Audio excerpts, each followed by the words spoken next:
Feline drama continues. Um,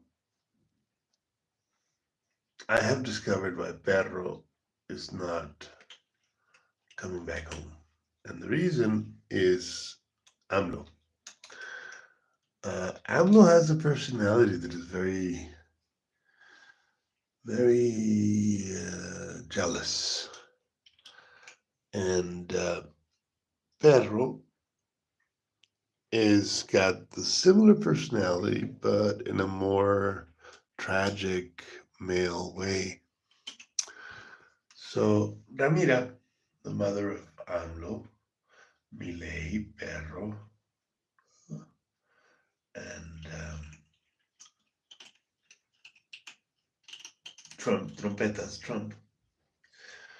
is the kind of cat that doesn't get involved a lot in cat politics, except for putting down her paw on what's going on. And she has decided that Perro is not as welcome as Millet. And she wants him back. She does lick him and love him, but she is not willing to sacrifice her relationship with AMLO and Millet to let Perro have his dominance. Perro is, of course, a dominant cat. He wants to be the alpha cat after me. He's the cat after me. He came in this morning. He came in, look at that. That's Maui 10, Santa Necia, and Durazo. These are actually Maurice's cats. He trained them. If you're going to train a cat. So they're very human attached. In fact, all my cats are human attached, including poor little Maui 10 over here. Maui 10 is one of the forgotten cats. He doesn't really, I mean, he comes and eats and stuff, and he doesn't fight with anybody much. But he's not like Perro. Perro has big drama. He is the favorite cat. He is the top cat, and the other cats don't let him be that. They challenge him at every rate. So he's challenged by the other cats, and yeah, it was. But he kind of came in to eat, and he smelt of diesel and gasoline, which means that he was sleeping under some car to keep warm. Instead of it breaks my heart. Instead of sleeping with all the other cats, like he should, he was sleeping under some car. And I could, I could, I could spade him, and that would eliminate that drive to be the alpha cat and be on his own and all that stuff. But if I do that, he wouldn't be Pedro. He would be an Enoch, and it breaks my heart. So last night I had a very, very interesting dream. I dreamt I was singing an extreme phenom, and I was listening to it on the computer. And as I was listening to it in the computer, it suddenly turned off, and I was so furious because it was not doing it right. It was skipping certain phrases. I was like, no, you can't do that. And I got really angry. I was like, you have to sing it right. Oh, this is something issue. And that's Tomasa. And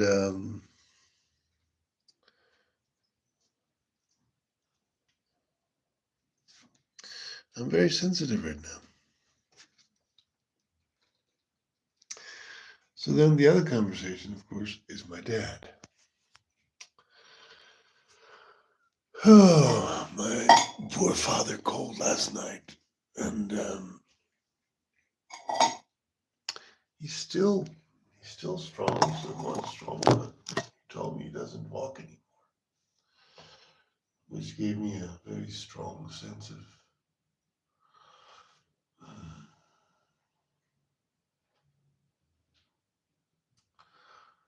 going to check it on him.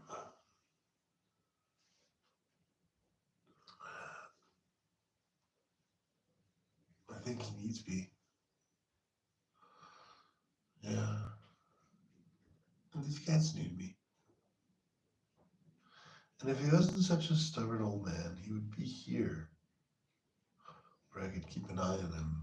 You know, my sister and I both have been trying to get him out of San Pedro in LA, but he likes his life there. He likes his life there. He doesn't have a support group. He doesn't have, you know, he doesn't have Shabda or Kahira, or he's basically alone, except for a few people, I suppose. But it's kind of like me, you know, he's created his own space. He has to live in his own space. So last night, he proposed to me to create a agency for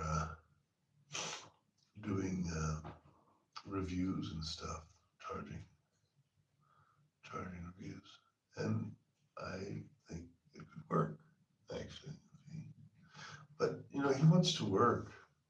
Listen, I love this little one. You pick her up and she starts purring. Amazing cat. And then you guys grow up and become monsters. You know, it's so weird. It's so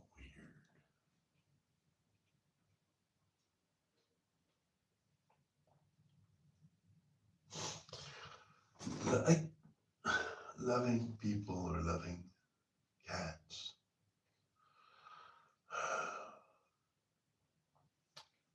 You worry about them.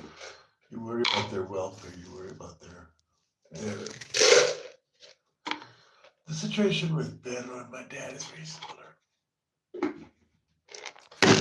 Pedro is under some car trying to get warm.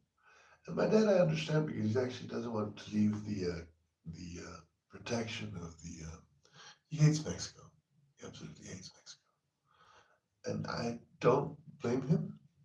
Mexico is the third world. There's no real government. It's a mess. I mean, I wouldn't be in this situation with so many cats if they had a functioning animal.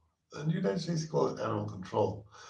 I like the name they have here a lot better, animal welfare. So if they had a good animal welfare department, well funded, you know, this would not be a problem. I've gone there several times and asked for help, and they don't have the means to do it, I think. But of course, then the town that I live in is controlled by the narco state, by the narcos. So there's not much we can do. You know, it is what it is, and they can't even feed children and people. I mean, my disability benefits in Mexico are not available. You know, it's not a lot. It's 3,000 pesos every 15 days. I think. No, it's 3,000 pesos a month. It's 3,000 pesos a month. But I mean that would help with all these cats. That would be a few sacks of cat food.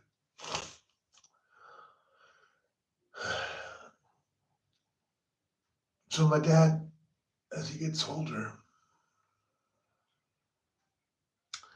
gets wiser. His mind works more clearly somehow. Or not his mind, his heart. His heart is more focused. His mind maybe diverges a little bit more, but his heart focuses. He's a loving man. He is a self-proclaimed poet, which I admire. I admire a poet, an adventurer, pirate, cowboy, soldier. What is he called? Tinker, soldier, spy. My dad. Tinker, soldier, spy.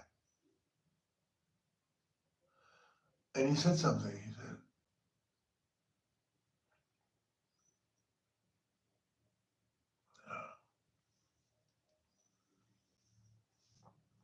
I live more in the past than in the present. He knows me pretty well. He knows me pretty well.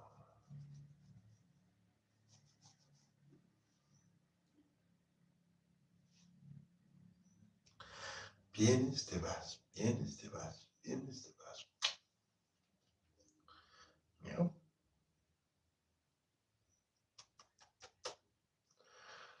So, I'm here serving cats. Serving the welfare of cats. My choice. I could leave all this. I could go to the States, get myself a nice little apartment. Section 8. I do have, if I go to the States, I do have my disability benefits. I don't have them here, but I got them in the States, and they're more than here. Than here. But I got to live in the States to get them. Oh, I don't think in the States I would have so many cats. I don't think the neighbors would allow it. They would probably put a animal control to come and take them away from me. It's kind of what happened to Grandma at the end. She had 30, I think. She couldn't handle them, and they put her away in an old folks' home. There's no easy answers, guys. I don't know the answers, first of all. And second of all, there is no easy answers. We're just doing whatever we can here to figure it out. What I do know is there are good people and there are bad people. There are selfish people and there are selfless people. And sometimes people change. Sometimes people do change, which doesn't seem that way, but it is. It does. It does. It does seem to. Actually, everybody changes. Now that I think about it, I mean, I don't know anybody that has been the same person over the years. They change. People change. Look at me. I used to be a baby with blue eyes. Now I'm a gray-bearded old man. I'll be 60 in a few years.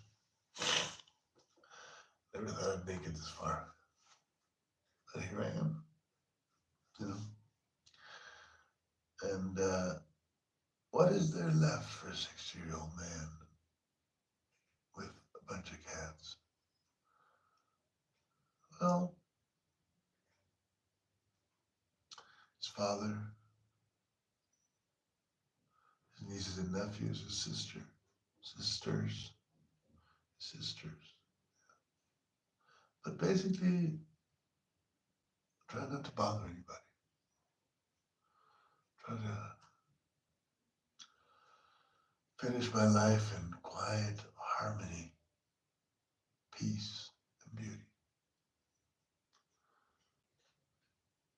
The Sufis say love, harmony, and beauty. Those are the goals. I would add peace to that goal. Love is what we're here. Love is what we are. We don't realize it sometimes. We get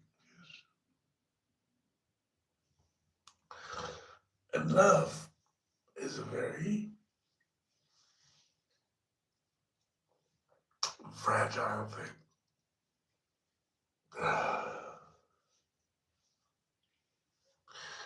The love between people is only as far as the time it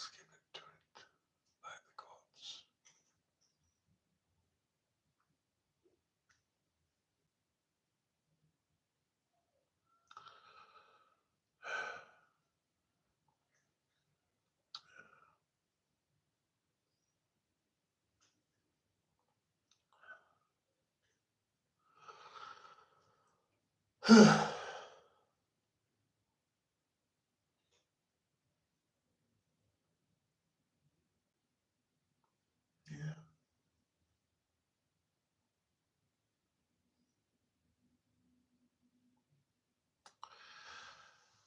it is what it is. Life is what it is. We live the way we do because we don't know how to live another way. We share of ourselves with others as much as we can, and then we die.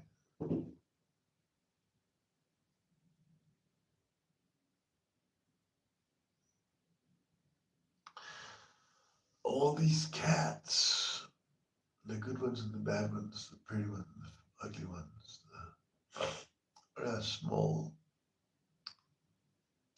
tiny version of the world. There's the poor, angry, forgotten cats that live down here on the bottom floor. And then there's the beloved, well cared of, well fed cats that live upstairs. And at the highest level, it's my choice where to live, upstairs or downstairs. But the ones that live downstairs don't really know how to live upstairs. They don't really know what it means to live upstairs. So they come upstairs, they see me, but they don't purr, they don't come up to me, they don't ask for food. They're more like curious and how is this happening? Why is this happening? Why is this like this? Not really knowing that the reason the cats upstairs really live really well is me. And that if they want to live upstairs with me, they need to pay homage to me. It's a very unfair system, but it is the system that they live in. I could be the same to all the cats, but then I wouldn't have the love of the cats upstairs, and I would feel uh, like I'm not giving the most of myself to them, like I'm not serving them. Am I serving the cats, or am I serving myself on the cats? Is the love that I give them based on the love they give me? Yes, of course it is.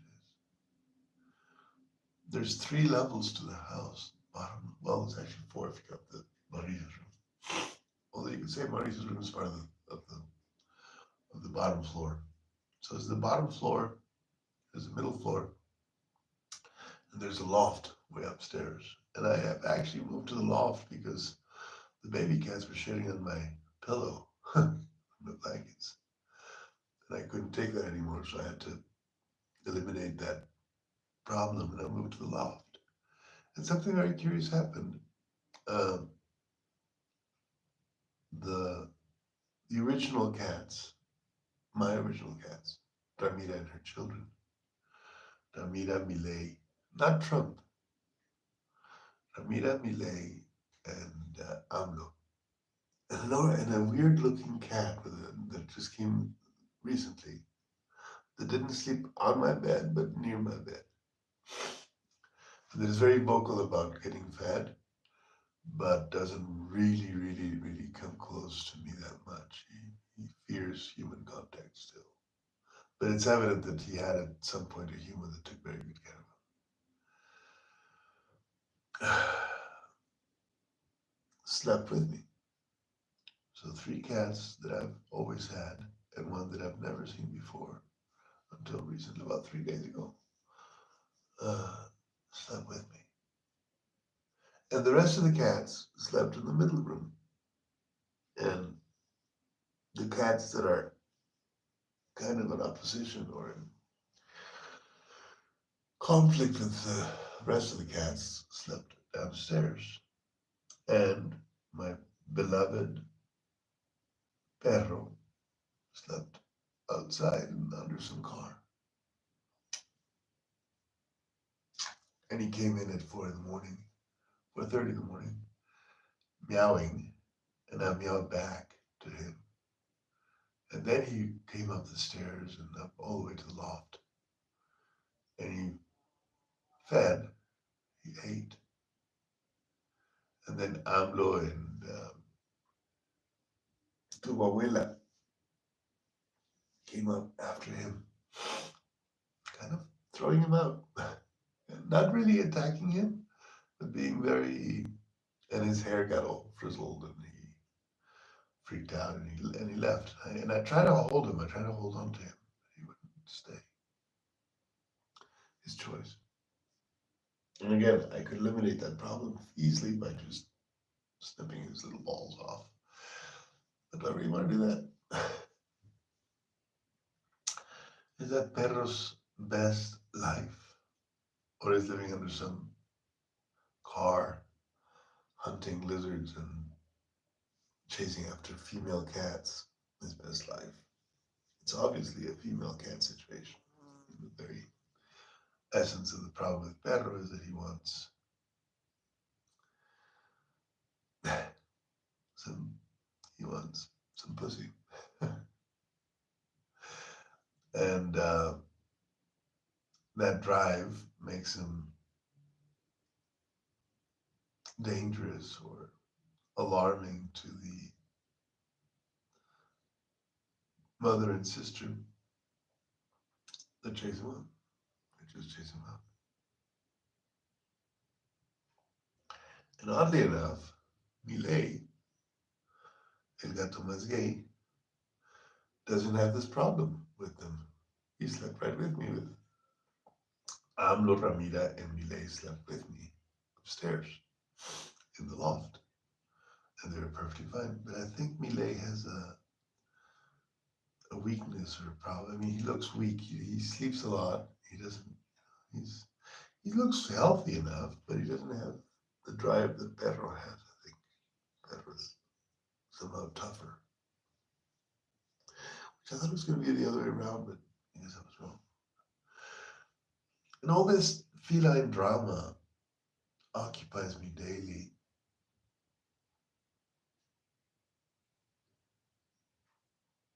In fact, I work for them right now. I'm working for the cats. The job I got at the school is to make sure that I have enough funds to buy them food. Now that Vanisha's here, I got to take care of him too.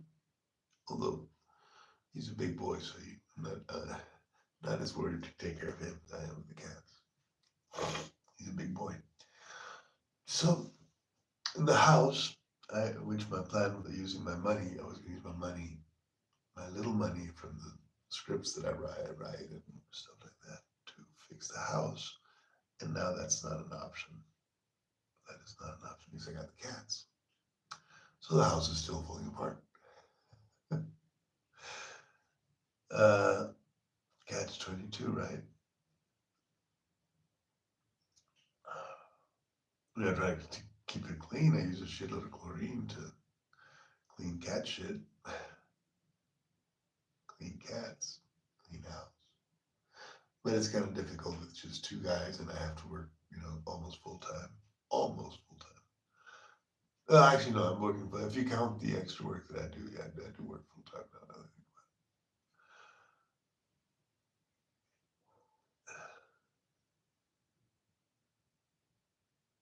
Dutch full time. And, I wonder, is this the best life I can live? It is the life I've chosen. It is the life I'm living. But is it the best life? Originally, many, many years ago, when I came to Mexico, and I saw the situation down here, I said, well, what I gotta do is I gotta become president of Mexico and president of the United States. And I have to eliminate the border. I have to liberate the funds that are, stuck inside some rich guys, rich families' vaults to feed the people. That was the plan. And to do that, I asked God, how do I do that? And God said, just walk. Start walking. Go from go from Valle de Bravo all the way to Santa Fe, New Mexico, to ask your sister to forgive you for the letter you wrote to her wanting to marry her. I said, okay, sure. But then my mom and my other sister and my nieces and nephews needed help. And I made a human decision, not a divine decision, not a divinely inspired decision, but a human decision to not take off walking on an uncertain adventure that would probably cost me my life, but to actually take care of my mother and my sister with my Social Security check and with the little money I made from the tarot. And I did. I took care of them for 20 years, over 20 years. And then when the kids were big,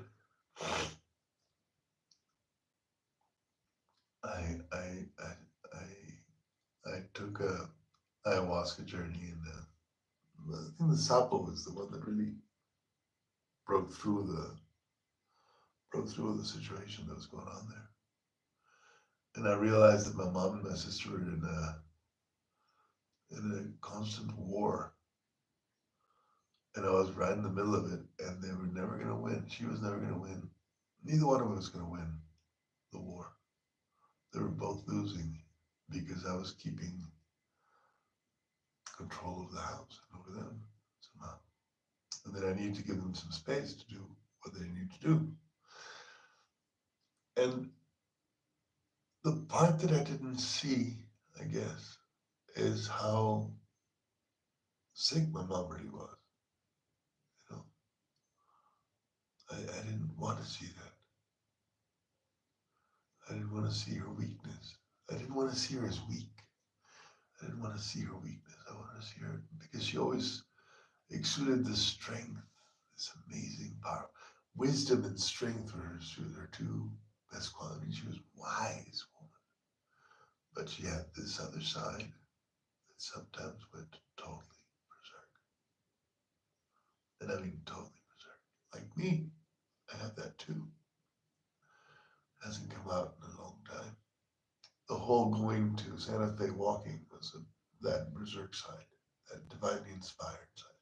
You could call it divinely inspired. You could say it is like divine inspiration that takes. Uh, see, there's so many things. The tarot class that I'm doing with Popo, uh, Rodolfo Arispe's Coca-Cola uh, Coca-Cola Foundation owner over there, well, heir, uh, in Coahuila. Anyways, I'm giving him a tarot class, and actually the tarot class is more his way to help me out with the cats, which I so appreciate.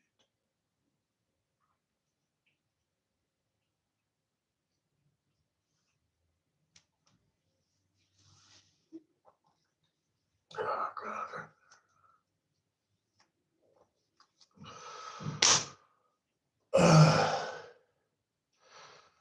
I gotta wash my. I gotta wash my thingy.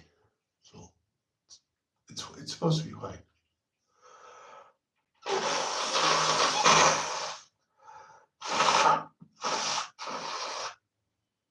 I'll take it to wash tomorrow. Uh, so he really is helping me out with the cats, I guess.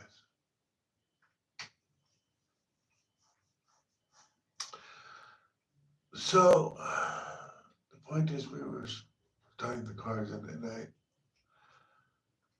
I explained to him the Fool, the card of the Fool, the Fool, the trump card in poker. The trump, the Fool, represents all the other cards. It's a major card. It's the card where all the other cards are the foundation and the end, the alpha and the omega of the deck. And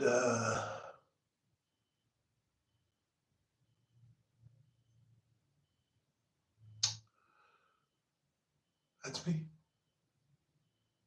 In fact, that's all of us. We all have that. The fool doesn't act on its own benefit. It acts on whatever is going on.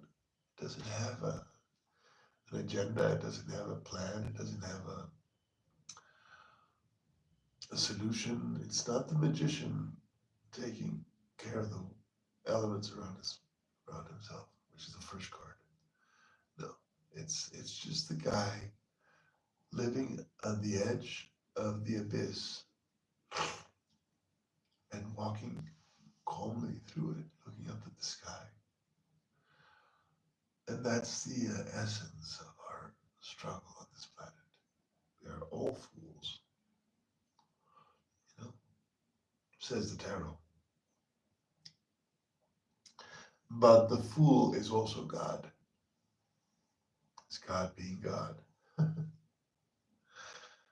God doesn't know what he's going to create or what he's going to do. He experiences things, the creation, reality, more like a fool, No real concept of good and evil, no real agenda, no real plan, no real just whatever comes for good or evil. It's a very complicated card. It's a whole other video.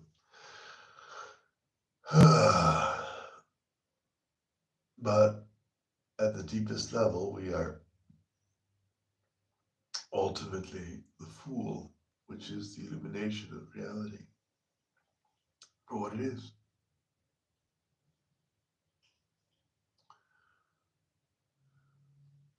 And what is it? Who knows? Certainly the fool doesn't. He's just there doing it. So that was my mom. My mom was definitely the fool. If I ever seen the fool, it was my mom. And that gives her an amazing power, an amazing strength, but also she could devastate me like nobody else. She could break me.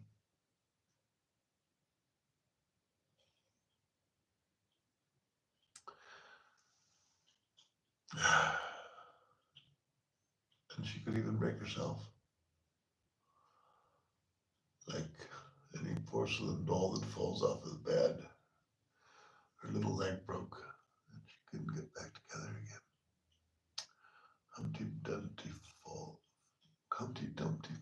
fell off a wall. Humpty Dumpty had a great fall. All the king's horses and all the king's men couldn't put Humpty Dumpty together again. That's really what my mom did.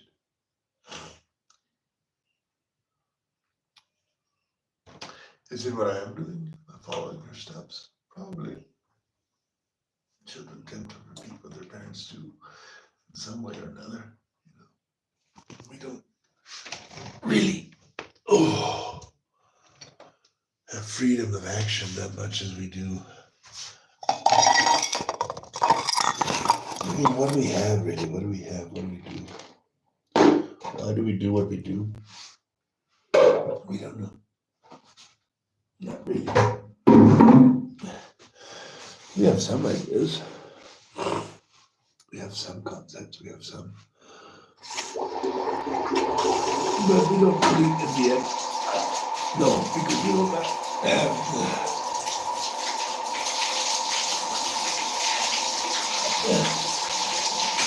omnipresent vision of the gods. We just know what we know, We just know what we know. We know what we think we know. There's so much more we don't know. There is more of what we don't know than what we do know. So I don't know. I don't know if I should go. I don't know if I should stay. I don't know if I should play, or I don't know if I should. I thought I did. I knew the answers at some point. I was wrong. I don't know the answers.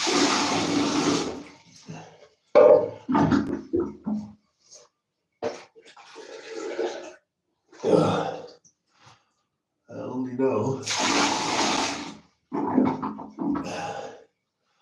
that was a good ship. And then I need to clean my robe. It's the warmest thing I have, and it's cold. So I also need to feed my cats some milk.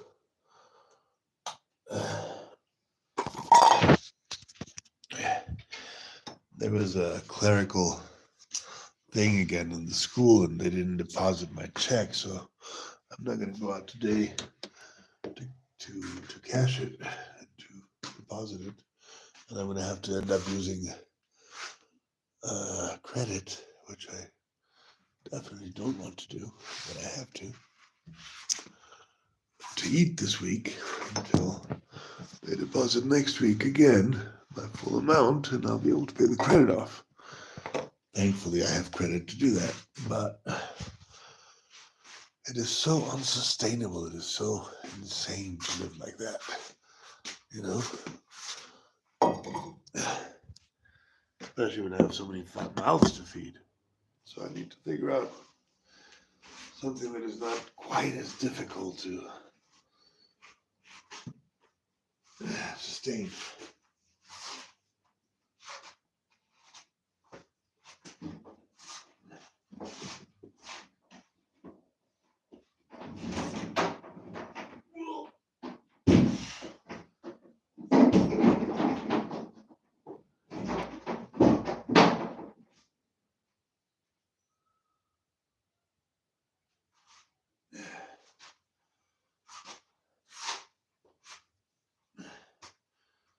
All we have are choices we make.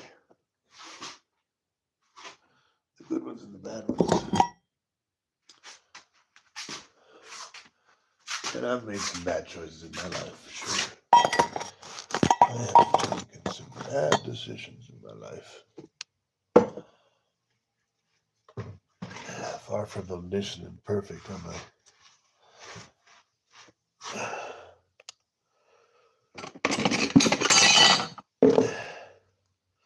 And frankly, regrets, I don't have too many. Because I've chosen what I thought at the time was the best choice. And if I was wrong, well, you know, I've always acted out of love.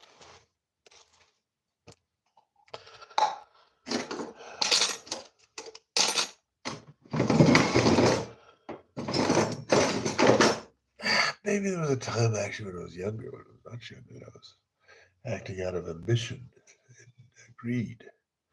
But not really. That was never really my big concern. My big concern are my loved ones, people I love, or the cats. the cat people. The cat people I love. That's my big concern.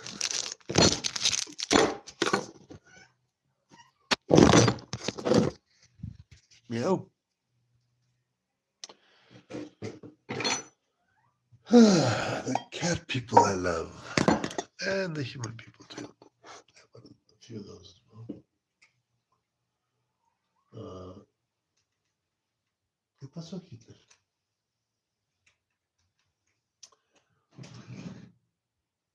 So, there is little, there's not much more to say. I'm about to feed my cat some chicken. My cats, actually. But how do I want to take it to them? Maybe I'll use the whole pan.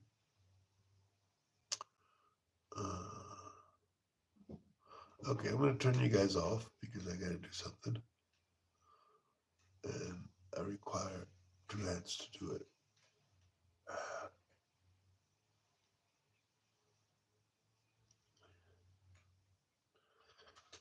And then that's the report from Pussy Paradise this morning. Now I'm gonna get some coffee and figure out the rest of the day. See you guys.